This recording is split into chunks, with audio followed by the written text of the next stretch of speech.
성부와 성자와 성령의 이름으로 아멘. 현절의 기쁜 소식. 분별심을 넘어 사랑으로 인간은 세상을 바라보며 살아간다고 생각합니다. 그러나 자세히 살펴보면 우리는 세상을 있는 그대로 보는 것이 아니라 자신의 생각이 만들어 놓은 자신의 생각과 해석을 통해 세상을 바라보고 있습니다. 눈앞에 펼쳐진 현실보다는 마음속에 자리 잡은 관념이 더 강하게 작용합니다. 그래서 우리는 실제 현실보다 자신이 해석한 현실 속에서 살아가는 경우가 대다수이고 많습니다. 이러한 마음의 습관을 불교에서는 분별심이라고 부릅니다. 이 분별심을 그리스도교에서는 온죄라고 부릅니다. 자기중심의 생각. 이 분별심은 인간이 살아가는데 필요한 인식작용의 하나이기는 하지만 그것이 지나치게 강해질 때 현실을 애곡하고 진실을 가리는 장애물이 되는 겁니다. 분별심은 모든 것을 좋고 나쁨, 옳고 그름, 성공과 실패, 선악 미추로 기준으로 삼고 나누어 평가합니다. 그 결과 우리는 대상을 있는 그대로 보기보다 이미 만들어진 판단의 틀 속에다 넣고 바라보게 됩니다.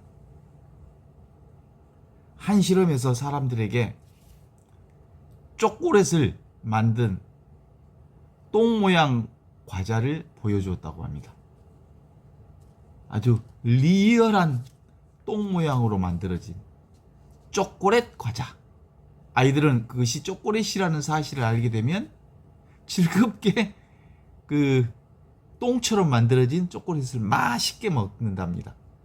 그러나 많은 어른들은 쉽게 입에 넣지 못한다는 사실이 있죠.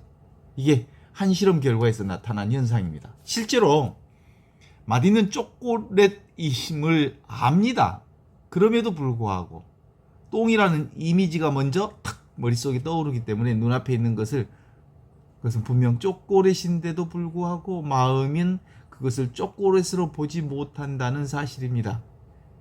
과거의 기억과 선입견이 현실 위에 덧씌워진 것 때문입니다. 자, 재밌죠? 이 작은 실험은 인간의 의식의 작동 방식을 상징적으로 보여주는 하나의 실험입니다. 우리는 사물을 보면서 사물을 보지 않습니다. 사물에 대한 자신의 생각으로 그 사물을 보는 거예요. 사람을 만나면서도 사람을 안 만납니다. 만나지 않습니다. 사람에 대한 기억과 평가를 만납니다. 현실을 경험하면서 현실을 경험하지 않습니다. 현실에 대한 해석을 경험하고 있는 겁니다. 가정에서도 이러한 일이 자주 일어납니다. 자녀가 좋지 않은 성경적 표를 들고 왔을 때 많은 부모들은 먼저 아이의 얘기를 듣기 전에 화를 먼저 버럭 냅니다. 이게 뭐야? 왜 이런 결과가 났어? 아이가 어떤 어려움을 겪고 있었는지, 얼마나 힘들었는지 들어보지도 않고 이미 성적이 나쁘다는 생각에 툭 빠져서 성격이 나쁘면 게으르다 라고 하는 결론이 마음속에 자리 잡고 있기 때문입니다. 그 순간 부모는 아이를 보고 있는 게 아니라 자기 자신의 기대와 판단을 보고 있는 겁니다. 아이의 현실은 사라져버리고 부모 자신의 분별만 남습니다. 자기 해석으로 자기 자신을 보고 있는 거죠. 사람은 이해에서 시작되지만 분별은 이해로 가로막습니다. 그래서 많은 갈등은 사실 그 자체라기에 있다기보다 사실에 대한 해석 때문에 발생합니다. 사회에서도 마찬가지지 않겠습니까? 어떤 사람은 젊은 시대를 보면 저놈들, 젊은 놈들 무책임해 라고 생각합니다. 어떤 사람은 노인 세대를 보면서 아유 고집불통 노인네들이라고 단정합니다. 어떤 사람은 특정 지역을 보면서 호남을 보면서 호남에 대한 자기 편견을 말하고, 경상도 사람을 보면 경상도에 대한 자기 편견을 얘기합니다. 또 어떤 사람은 특정 종교, 문화를 경험하기도 전에 거부감을 가집니다. 이 모든 것은 현실이 아니라 인간 자신이 만들어낸 분별이 지어낸 그림자일 뿐입니다. 문제는 분별심이 인간의 생각, 분별이 단순히 생각 차원에서만 끝나지 않습니다. 분별은 선입견을 만들어내고요. 그 선입견은 편견을 만들어내고 다시 그 편견은 결국 진실을 보지 못하게 만듭니다. 이미 그 사람 마음속에 답이 정해져 있으면 새로운 사실이 들어올 자리를 완전히 막아버립니다.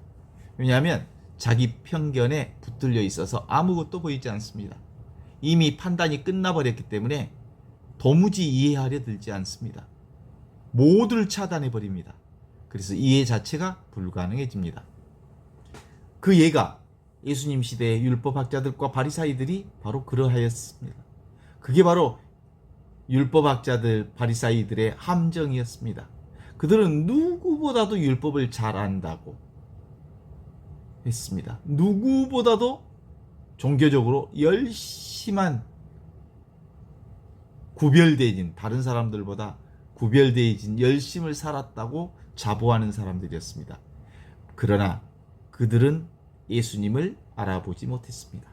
그 이유는 예수님이 계시지 않았기 때문이 아니라 그들의 분별심이 너무 강해서 그 분별심에 붙들려 있었기 때문에 포커싱, 그 분별심, 자기 생각에 붙들려 있었기 때문에 자기 생각이 아닌 것들은 전부 밀어내고 말았던 것이기 때문입니다. 그들은 메시아가 어떤 모습이어야 하는지 미리 정해놓고 보았습니다. 그 메시아의 틀 속에 맞춰본 겁니다. 죄인은 멀리해야 하고 세리는 경멸해야 하고 병자는 부정하다고 생각했습니다. 그러나 예수님은 그들과 함께 식사했고 그들을 사랑했고 그들 안에서 하나님의 모습을 보았고 분별이 강한 사람들은 도무지 예수님의 그 행동을 이해할 수 없었습니다. 예수님께서는 끊임없이 사람들의 판단을 무너뜨렸습니다. 가늠한 여인을 돌로 치려는 사람들에게 죄 없는 자가 먼저 돌을 던져라 말씀하셨습니다. 세리 zakke오의 집에 들어가셨을 땐 세리 zakke오와 함께 집에 머물렀습니다. 사마리아 여인과 대화하셨으며 십자가 위에서 자신을 죽이는 사람들까지 용서했습니다. 이 모든 행동은 분별을 넘어선 사랑의 표현이었습니다. 하느님의 사랑은 분별하지 않습니다. 인간의 판단처럼 조건적이지 않습니다. 인간은 먼저 판단하고 나중에 사랑하지만 하느님은 먼저 사랑하고 그 사랑 안에서 사람을 변화시킵니다. 하느님은 우리가 만들어 놓은 기준과 경계를 넘어 존재 자체를 바라보십니다. 그러므로 영성 생활의 핵심은 더 많은 지식을 쌓는 데 있지 않습니다. 더 정교한 신학을 배우는 데 있지도 않습니다. 오히려 현실을 가리고 있는 분별 한계를 걷어내는 데 있습니다. 선종의 승찬 대사는 신신명에서 지도민한 유영간택 단막증의 통연맹백 지극한 도는 어렵지 않으니 오직 간택함을 꺼릴 뿐이로다. 그래서 단막증에 미워하고 증오하지 않으면 통연맹백 너무나도 자명하게 도가 이렇게 드러날 것이다. 좋고 나쁨을 가르려는 마음의 순간은 늘 둘로 나눕니다. 둘로 나눈 마음은 본래 하나인 현실을 보지 못하게 합니다. 예수님께서 말씀하시는 어린이와 같이 되지 않으면 하느님 나라에 들어갈 수 없다는 말씀도 같은 맥락에서 이해할 수 있습니다. 어린아이들은 아직 세상을 심하게 분류하지 않습니다. 그냥 있는 그대로 보고 있는 그대로 경험합니다. 꽃을 보면 꽃을 보고 하늘을 보면 하늘을 봅니다. 판단보다 경이로움이 먼저 일어납니다. 하느님 나라는 바로 이러한 순수한 바라봄이 회복되는 자리일지도 모릅니다. 사실 하느님의 현존은 한순간도 사라진 적이 없습니다. 사라진 것은 우리의 알아차림입니다. 하느님께서는 늘 지금 여기에 계십니다. 바람에 스치는 순간에도 지금 여기 계시고, 새가 노래하는 순간에도 현존하고 계시며, 기쁨의 순간에도 계시고 슬픔의 순간에도 계십니다. 그러나 우리의 마음은 끊임없이 과거로 달려가고 미래로 도망칩니다. 후회와 걱정, 판단과 비교 속에서 살아갑니다. 그렇게 생각의 소음이 커지면 커질수록 하느님의 미세한 현존은 들리지 않습니다. 영성의 길, 하느님을 만나는 길, 진리를 사는 길, 영원한 생명을 살아가는 길, 내가 나답게 사는 길, 내가 나로서 사는 길, 내가 되어 나의 삶을 사는 길은 특별한 체험을 얻는 길이 아닙니다. 오히려 이미 존재하는 것을 알아차리는 길입니다. 멀리 계시는 하느님을 찾는 것이 아니라 지금 여기 살아계신 하느님께 눈을 뜨는 것입니다. 우리가 분별을 내려놓고 한 송이의 꽃을 바라볼 수 있을 때, 한 사람의 이 얘기를 판단 없이 받아들일 수 있을 때, 자신의 감정조차 좋고 나쁨으로 나누지 않고 바라봤을 때 우리는 조금씩 존재의 본래자리로 돌아가게 되는 것입니다. 이 본래자리에서는 설명할 수 없는 평화가 있습니다. 무엇을 얻어서 생긴 평화가 아니라 무엇이 해결되어서 생기는 평화도 아닙니다. 이미 지금 여기 충만하게 존재하는 생명의 평화입니다.